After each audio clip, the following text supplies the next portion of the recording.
Thank you very much for the question.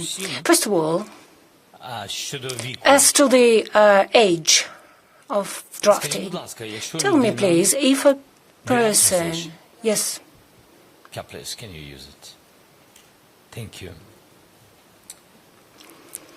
So, as to the age, please tell me, if a person is in front of you without arms, what is the difference if he is 20 or 30, if he's not armed?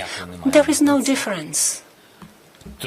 So the partners are drawing our attention to the fact that physical, for example, capacity of this or that military, and we are drawing their attention to the fact that we have unequipped brigades.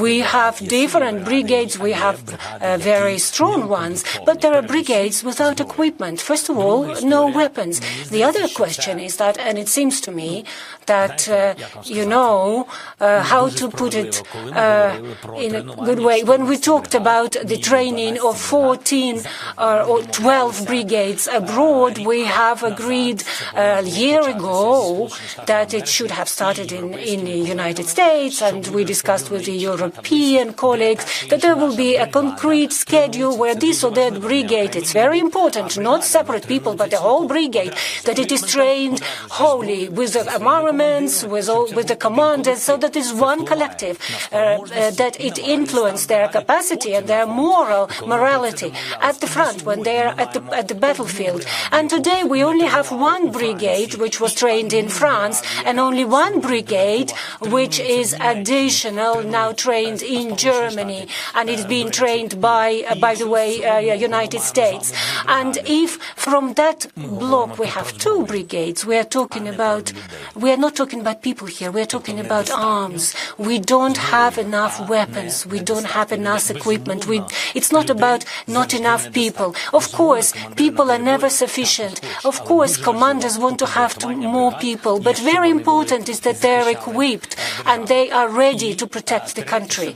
And the third thing, as to the question, the war is very technological. It's not the First or the Second World War, and of course, very important are people, but also modern technologies, missiles, drones, and air defense. Every component is very important. How can you push forward with the army when the missiles are falling on your head and you are not controlling the skies from this? And so we don't have enough F-16s in our skies in order to protect our troops. That's what the situation is. And as to the strong position, we have a stable front. We need to have a stable front where the Russians cannot go forward. Seems like it's very easy, but it's not easy at all.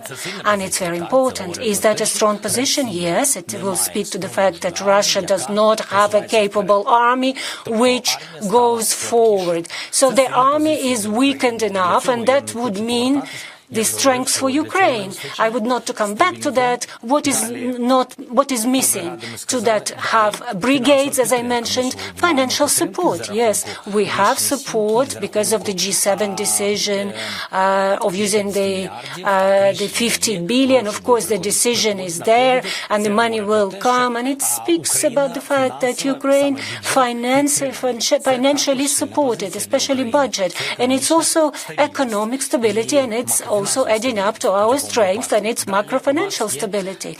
And of course, the strong position is when you have security guarantees. There should be very comprehensible position without any surprises. We would like to end the war, we would like to have peace, but we should be assured of the security guarantees which will help protect us tomorrow.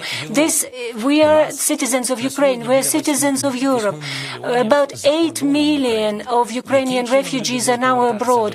How people are going to return home when they are not sure in their future? How they are going to return and support our economy, paying taxes and working? How, if they are not sure, confident in tomorrow? There are no guarantees of security. We should have transparent understanding, honest understanding of what will happen tomorrow.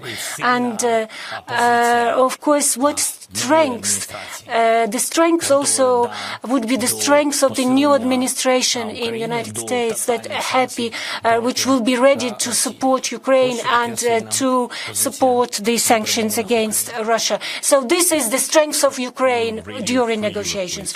Radio